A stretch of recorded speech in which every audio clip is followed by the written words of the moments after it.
Hello and welcome to this month's Heat Line video vlog. This month we're doing something a little bit different, and we've come out of the facility and we're actually out on the lake to talk about two products that are very important to the Heat Line lineup, but actually aren't specifically and directly related to freeze protection.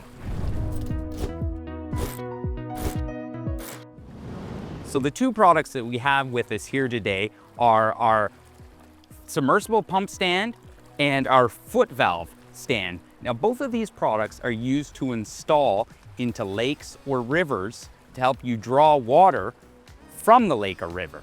The pump stand that you see here, this is designed for your standard 4-inch deep well submersible pump, which you would install directly into the lake.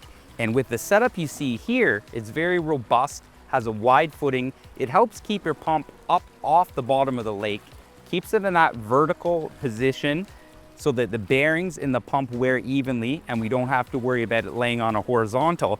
And you'll see here something unique that we've done is the draw holes for the pump to draw are located at the bottom and on the top. And there's two reasons for that.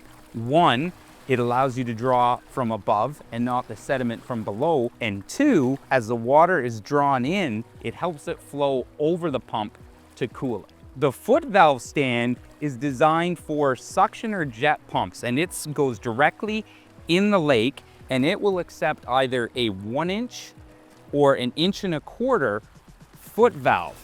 And the unique thing about this stand is that it remains stable and anchored to the bottom, but it's allowed to roll with wave action, so you never need to worry about it tipping over.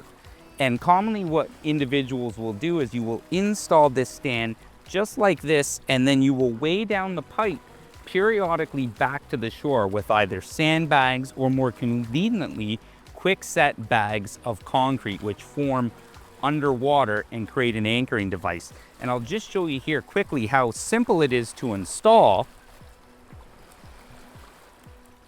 You have a pipe, a compression Filmac fitting directly from Heat Line with a male thread, a female threaded foot valve, in this case 1.25 inch.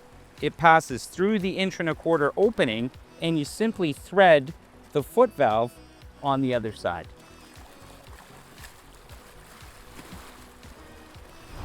We hope you found this video blog helpful. We'll continue to release a new video blog monthly. So make sure to stay up to date by signing up for our email newsletter, subscribing to our YouTube channel, or following our other social media pages. Thank you for watching.